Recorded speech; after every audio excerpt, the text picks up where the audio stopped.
Ukraine വൈദ്യുത നിലയങ്ങളിൽ ആക്രമണം നടത്തി റഷ്യ. 2 മാസത്തിനിടെ നടന്ന ഏറ്റവും വലിയ ആക്രമണമാണ് ഉണ്ടായത്. ഡ്രോണുകളും മിസൈലുകളും ഉപയോഗിച്ചായിരുന്നു ആക്രമണമെന്നാണ് യുക്രൈൻ. വിവരങ്ങളുമായി ഇന്റർനാഷണൽ ഡെസ്കിൽ നിന്ന് ഐസനുണ്ട്. ഐസൻ, ഒരു ഇടവേളയ്ക്ക് ശേഷമാണ് വീണ്ടും ശക്തമായ ഒരു ആക്രമണം ഉണ്ടായിരിക്കുന്നത്. എന്തൊക്കെയാണ് വിശദാംശങ്ങൾ?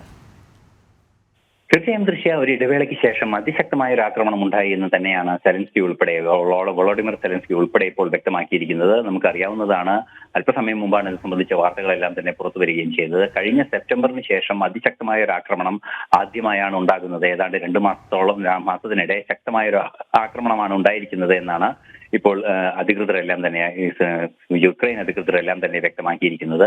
നിലവിൽ സാഹചര്യത്തിൽ നമുക്ക് ലഭിക്കുന്ന വിവരങ്ങൾ അനുസരിച്ച് 120ഓളം മിസൈലുകൾ യുക്രൈനിൽ വിവിധ ഇടങ്ങളിലായി പതിച്ചു.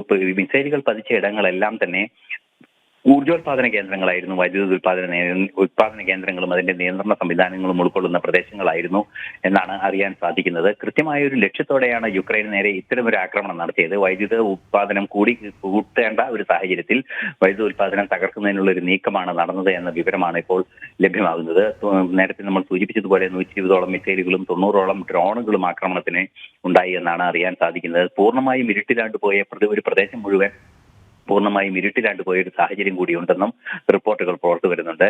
നമുക്കറിയാവുന്നതാണ്, യുക്രൈൻ വിഷയം അടിയന്തരമായി അവസാനിപ്പിക്കണം എന്ന നിലപാട് പ്രധാനമന്ത്രി നരേന്ദ്രമോദിയും അതുപോലെ തന്നെ ഡൊണാൾഡ് ട്രംപ് തെരഞ്ഞെടുക്കപ്പെട്ടതിന് ശേഷവും അറിയിച്ചുവെങ്കിൽ കൂടി വീണ്ടും സങ്കീർണമായ അവസ്ഥയിലേക്ക് കാര്യങ്ങൾ കൊണ്ടുപോവുകയാണ് എന്നാണ് അറിയാൻ സാധിക്കുന്നത്. നിലവിലെ സാഹചര്യത്തിൽ ശക്തമായ ഒരു ആക്രമണം നടന്നു. വലിയ ആഘാതം യുക്രൈനെ സംബന്ധിച്ചിടത്തോളം ഈ റഷ്യ ഉണ്ടാക്കിയിരിക്കുന്നു എന്നാണ് നിരീക്ഷിക്കാൻ സാധിക്കുന്നത്. ദൃശ്യ ഐസൻ ജോസാണ് വിവരങ്ങൾ നൽകിയത്. യുക്രൈൻ വൈദ്യുത നിലയത്തിലാണ് റഷ്യ ആക്രമണം നടത്തിയിരിക്കുന്നത്. 2 മാസത്തിന് ശേഷമുള്ള ഏറ്റവും വലിയ ആക്രമണമാണ് ഉണ്ടായിരിക്കുന്നത്. ഡ്രോണുകളും മിസൈലുകളും ഉപയോഗിച്ചായിരുന്നു ആക്രമണം.